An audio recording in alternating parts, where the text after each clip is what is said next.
Welcome and thank you for tuning in. You're listening to the Beyond 50 radio program. I'm Daniel Davis. For those of you who have followed our program for more than 16 years, you've come to understand that our program is more than just about aging. However, that is one of those certain elusive subjects that people either tend to want to embrace and celebrate, or they want to avoid altogether, depending on what age you are, of course. Well, on the program today, we're going to be talking about the psychology of successful aging. The book is titled Better with Age, and joining us here on the Beyond 50 radio program today is a guest who started literally almost in his childhood becoming curious about the aging process and our attitudes toward aging. He is a professor of cognitive psychology at UCLA, and we'll be addressing myths and paradoxes about the aging process. I'd like to welcome to the Beyond 50 radio program today our guest and author of the book Better with Age, Alan Castell. Alan, thank you for being on the program today. Good morning. It's great to be here. Now, aging, why would you come to a point early in your life that you become interested in this? Well, I think I did get my start early in life. I had several sets of grandparents, and I'd visit them in Florida and spend months at a time with them. And they were some of the most entertaining, enthusiastic, and humorous people I really got to know. And they told me stories that my parents hadn't told me. They showed me things that, I'd never seen before. And so I spent a lot of time with older grandparents, and I think it rubbed off on me that aging can be really an exciting and interesting point in our life. When we first started our program, the very first show that we started off with, our segment was on a book called The Creative Age. And the author of this book spent more than 30 years studying aging, to kind of piece together what is this all about and how can we realistically look at our lives. And I found that to be one of the most inspiring books about aging that I knew of, because you come to realize that a lot of the really key successes that people tend to celebrate were happening in the ages of 40, 50, and 60 years old. But they weren't in the younger generations like we tend to think. Those do happen. They seem to be rare, but it mostly seemed to be later in life. Did you discover anything like that during your process? I think that's some great insight, and I think there's a lot of negative stereotypes about aging. First of all, that we think of old age in terms of aches and pains and, the things we can't do. But the truth is, as we get older, people tend to report greater life satisfaction. They tend to be happier. And in fact, sometimes one of the lowest points in our life in terms of happiness is midlife. And that can be, 40, 50. People are busy. They're not focusing on the things that are important to them. They've got a lot of responsibilities. They might not be taking care of themselves as well as they could. And so I think as we get older, we get to know who we really are. If we retire, we can spend more time doing the things that are important to us. If we don't retire, we embrace a career that's very rewarding. So I try and outline in my book that a lot of things seem to actually get better with age. And of course, we know some things change in ways that are frustrating. We seem more forgetful. But we adapt to these changes as they happen, and we learn to focus on what's really important. Sometimes it's a matter of wondering what that is. Absolutely. You spend a whole lifetime trying to figure out, what is that one thing, as Curly would say in the movie City Slickers, that one thing that matters most and everything else doesn't mean, well, he had his own metaphor for that. But, we take a look at, for instance, and as I was reading your book, Better with Age, I realized, where do we start looking at how we came to have a negative impression about, for instance, aging in the elderly? And I think it's more often happening in the United States, where we seem to have a disposable consumer society, than it does in other areas of the world. To give you an idea what I mean by this, there was a couple that I interviewed probably about 10 years ago that at the age of 65 and 66 respectively decided they wanted to walk across the Gobi Desert. I think at any age that's going to be a daunting task. But they found that there was a point where they were actually detained by the Chinese government as they were close to the Soviet border. And they said the experience that we had was something that I don't think we would have had in the United States.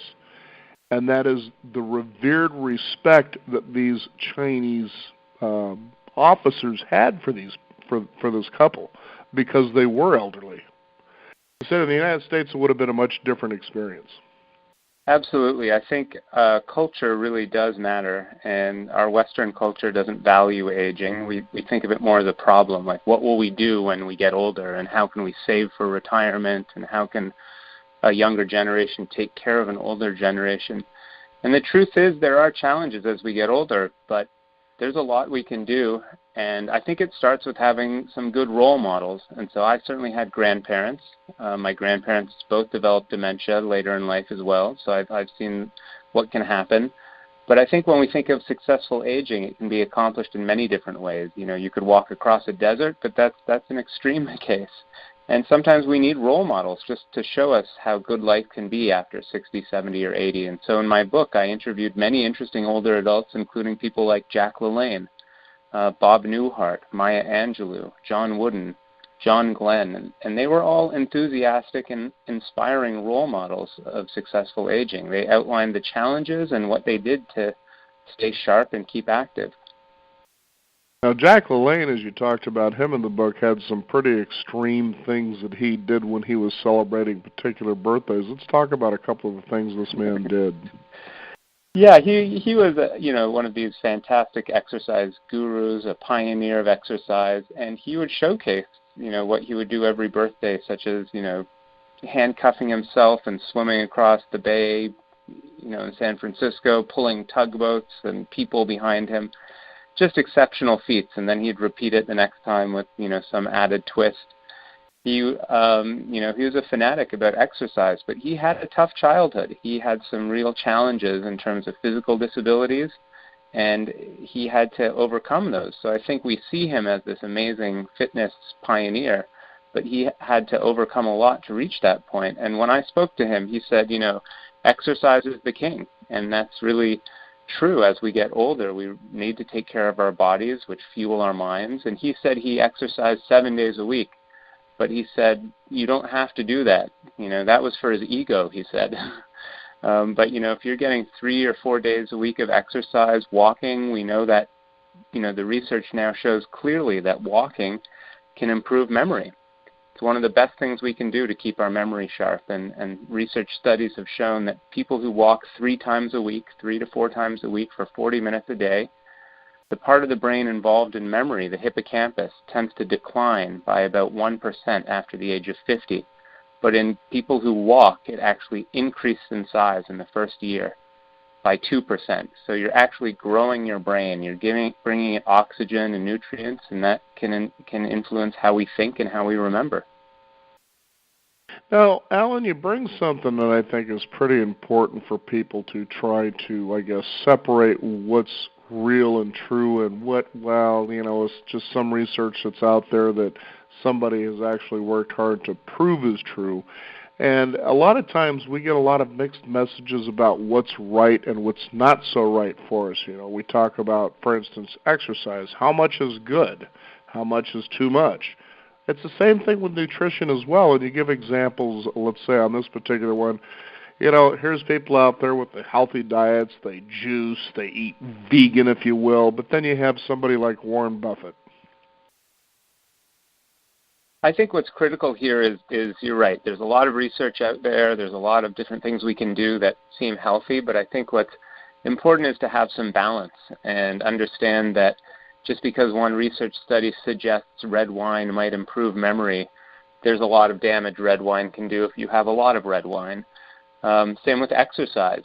Walking is good, but you can't be jogging every day. That can put a lot of stress on your joints. And so I think one thing I did notice when I conducted a lot of these interviews is, yes, there are extremes, but I think as we get older, balance becomes probably the most important thing. Eat a little bit of this, eat a little bit of that. Get some exercise, try and do a little bit of everything, because the truth is we really don't know, what's good and what isn't when we talk about some of these latest health tips and health breakthroughs. There's no magic pill that we can take right now that's going to improve our memory or make us live longer, but there's a lot of little things we can do to ensure that we live a healthy life. Now, what were some surprising things that came out for you as you were researching and putting your book Better with Age together? I think some of the most surprising things were how excited people were to talk to me about aging. I approached a lot of people, and a lot of older adults wanted to talk about their life, wanted to talk about the challenges they've had, their fears, what scares them. Loneliness is a scary part of getting older. But also the level of enthusiasm people had and the positivity, even when they were going through difficult times. So I think what really impressed me was that there's a lot of positivity and enthusiasm that can go into the aging process. Even though some people think of it in negative ways, I was impressed with how many people showed how they stayed active, tried new things, had a lot of variety in their life, but also enjoyed the habits that they've developed over their life. Now, it's funny because you were one of the things you talked about, and it reminded me of someone who I enjoy getting Monday morning memos from, and how we seem to remember our youth in a romantic way. Like we sort of remember more of the good times and not so much of the bad times. However, you were writing that, well, when people take a look at going back in time, there's a fair amount of them that really wouldn't want to go back to, let's say, their 20s. Yeah, I think those are the tricks memory plays on us. And, memory is not, we're not accessing everything about our childhood. I think as we get older, we realize there's a lot of things that it's okay to forget or not dwell on. And there's a lot of things that were pleasant. And research shows that as we get older, we have this positivity effect, where we try and spend more time focusing on positives and less time focusing on negatives. And that's almost the opposite of when we're younger. When we're younger, we need to focus on negative things to avoid them, to move on. So I think that's one thing that changes with age is our perspective. And yes, we can remember cherished memories from our youth, but we're also forgetting all the challenges and anxiety we had. So I think when we think, like, what's the best time in our life, we might not want to go back to when we were 20. We had to make a lot of tough decisions then. We didn't know a lot about ourselves. Whereas I think as we get older, we have more confidence. We know ourselves better. We know what's important, and we know what details we don't need to sweat as much. So I think that's one important thing as we get older is our perspective changes, and we're better at figuring out what's important to us. Now, I think to a degree you'll agree with me on this particular statement, but sometimes, or a lot of times when we think of the word retirement, I think that becomes one of those things that maybe needs to be addressed clearly about, well, what is retirement, and what should we do about it, I guess. Because I find that people, for instance, who stay active, I'll give you a good idea. I've got a father who's now in his early 70s. He retired from selling his 2 businesses. Then he found himself thinking, well, I kind of want to keep myself busy with something, and you can only travel so much, as he's traveled quite a bit, actually, and found himself working for a place where he pumped gas and seemed to actually enjoy doing it. And I thought to myself, well, why would he want to do that after all those years of responsibility? And I think I actually answered my own question. My mother, for instance, she didn't really have to work, but she enjoyed getting out and working, and so she drives a school bus for a high school. And she says the kids love her, and she loves it, and I could see that actually happening too. And, they go and they still do what they want to do. And I found to myself, let's start thinking about people who didn't retire and why they don't. And a lot of times it's because they actually found a passion in their lives that they had pursued.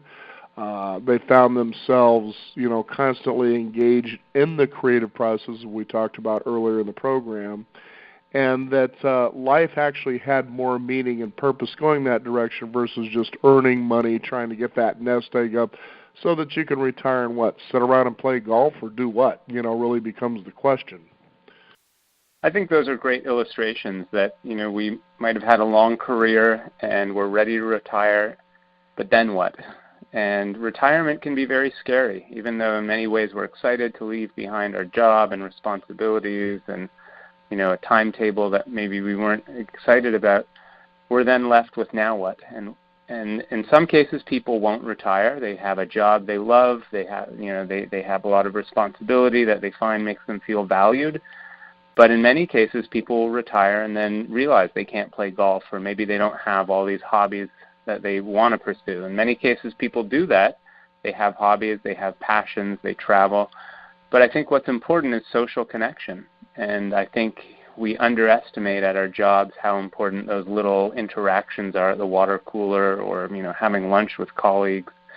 And so I think the careers and post-careers that you described of your parents are important ones, because, yeah, pumping gas is an important thing. You have lots of interaction. People appreciate you. But maybe your level of responsibility is, lower. You don't need to be traveling and impressing business executives. You can be more yourself. Interacting with children, teaching, driving a school bus, these are important roles. And I think those sorts of things can make people feel valued, keeps people active, keeps people connected to other people. So that's a really great way to transition into what might be considered a retirement period. Well, for instance, yeah, you take a look at just recently deceased Stan Lee. I mean, what was he, in his 90s? It's amazing stuff when you think about it. And, that's where the youth should take a look and say, well, what kind of lifestyles have these people created, and what would be my lifestyle? I think should be the bigger direction. And when you take a look at, for instance, the social messages, especially what it's in media, or for instance in school, and you look at the traditional paths that they lay before us. You want a good education. You want to graduate from high school because that matters. Then you want to go on to college so that you can develop professionally and get yourself a career.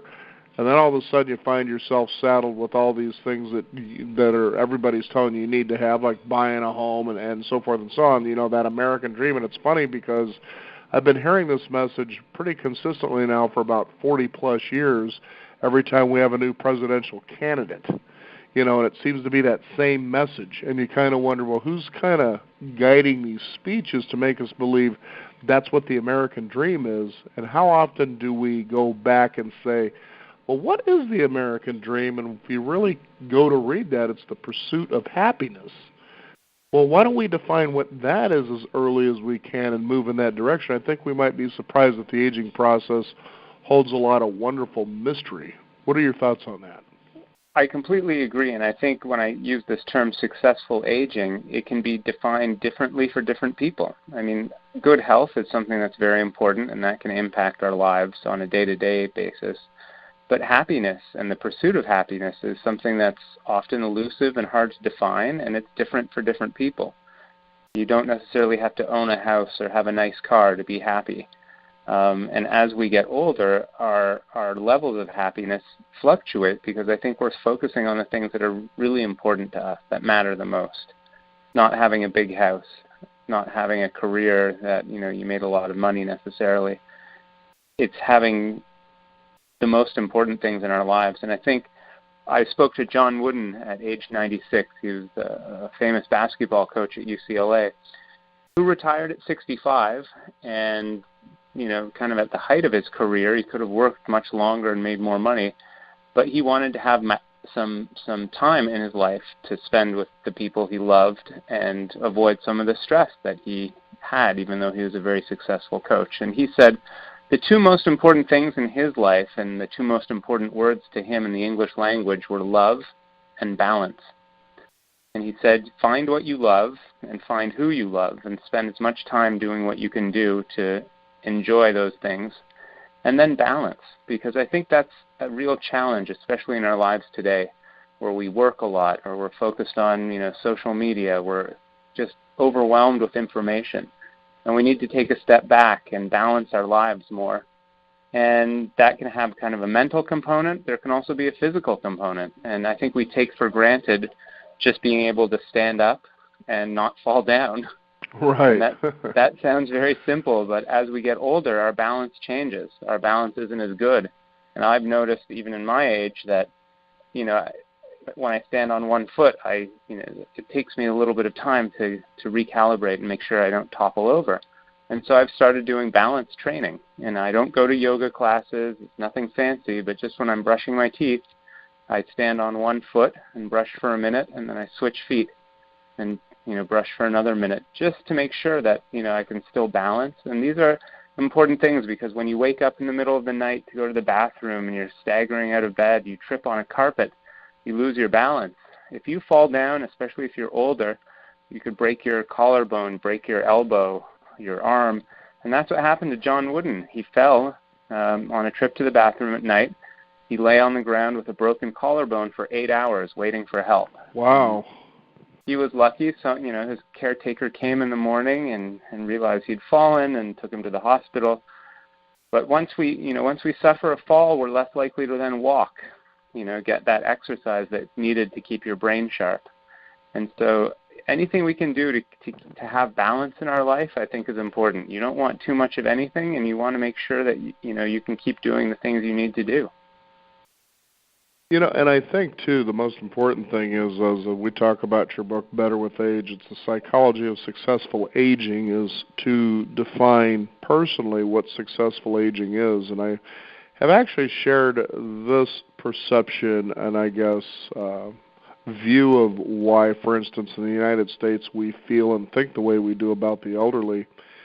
And you take a look at the messages that we're continually hit with, whether it's through television, movies, magazines, newspapers, telling us what we should and should not be, what the ideal person is and what the not-so-ideal person is. And then you find yourself thinking, well, how do I compare where I'm at with someone else? So we hear the keeping up with the Joneses sort of a situation. And I think there was a time, and this was just a couple of months ago, I was talking with someone I knew who was, I think he was about 26 years old. And he just had this really depressing look on his face. Just you can sense there was frustration. So I, engaged and I talked to him for a bit, and finally he just came out and he says, I feel really frustrated right now. And I said, well, what's on your mind? And he says, well, I just thought that I would be a lot further along in my life than I am now. And what was funny is I remember in my 20s having that same attitude. Like, goodness gracious, how come I don't have it together, so forth. And I said, well, what did you expect by the age of 26 years old to have accomplished already? And so we just had this conversation about this, and I let him do most of the talking. By the time we were done, he felt a lot more inspired, because I shared, for instance, well, I felt that way, and there are actually a lot of people in the 20s that feel this way. But the question is, what do you want for yourself? Forget about what everybody else says you should have, or says you should be. What do you want, and pursue that? You'll be really amazed how life unfolds before you. And I think that in successful aging, those kind of people, you can sort of see it in their eyes. Let's say true masters pursuing a spiritual practice, or true artists.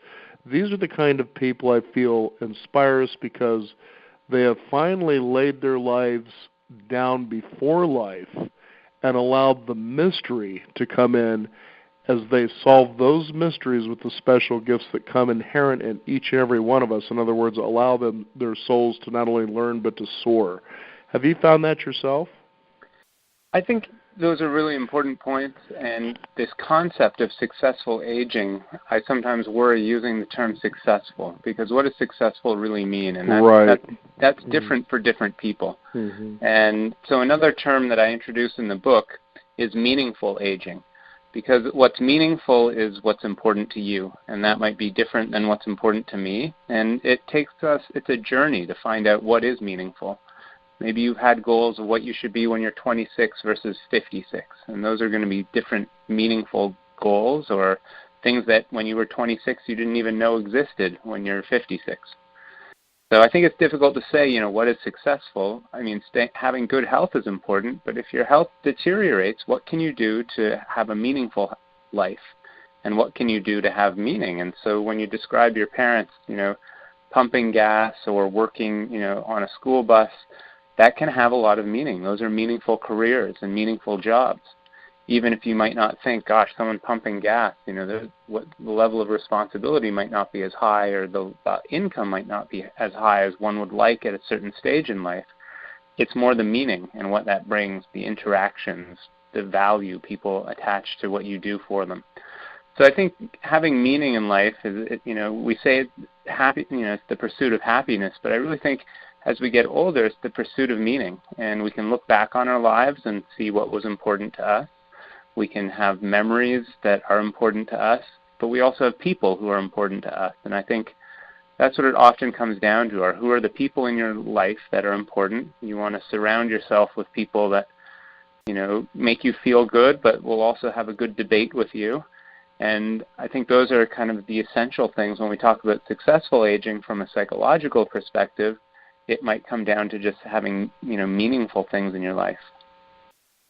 Well, I certainly agree with that, and I know for my own parents, I think it's just the activity and connecting with people, that gets them out of the house and not settling in a routine of watching TV and reading magazines and sometimes maybe taking up hobbies that are just there to fill time.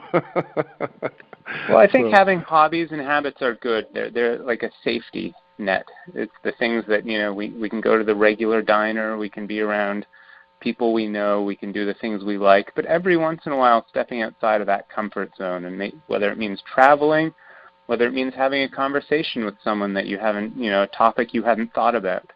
As we get older, we do enjoy habits and routines, and just by nature of being older, we have more habits and routines that we can fall back on, and that can give us some level of safety. But a lot of the older people I spoke to, they were trying new things, some to the extreme, of brand new hobbies or learning new languages, but some would say, I just enjoy having conversations with people who are older than I am or younger than I am or who have a different background. And I think that can be very stimulating, and it doesn't involve, going on a trip around the world or walking across the desert. These are kind of simple interactions with people who can be interesting. I certainly agree with you, Alan. Is there a website that people can find out more about your work, how they can get the book, things like that? There is. There's a website for the book at Oxford University Press, and it has some links to blogs and other related material. And you can find the book on Amazon, and Amazon will take you to all of these websites as well. So the book is called Better with Age, The Psychology of Successful Aging. And I hope to get the message across that, life changes as we get older, and there's a lot we can do to enjoy the second half of our life. Well, that's certainly what our program has been about for nearly 20 years, and it's really amazing out there what you discover, that there are a lot more people who are happy about aging than are not, and that's always going to be encouraging as well. So thank you for being on the program and sharing your book and your message with us. Thanks. It was great talking to you. You bet. We want to thank you, the listeners out there, for joining us. You can discover more also at Beyond50Radio.com. That is the number 50. We do encourage you to sign up for our weekly e-newsletter. Keep up to date with what's going on in the world of Beyond 50, as well as our upcoming shows. I'm Daniel Davis. Thank you for joining us. This is the Beyond 50 radio program, and remember, live your day past halfway.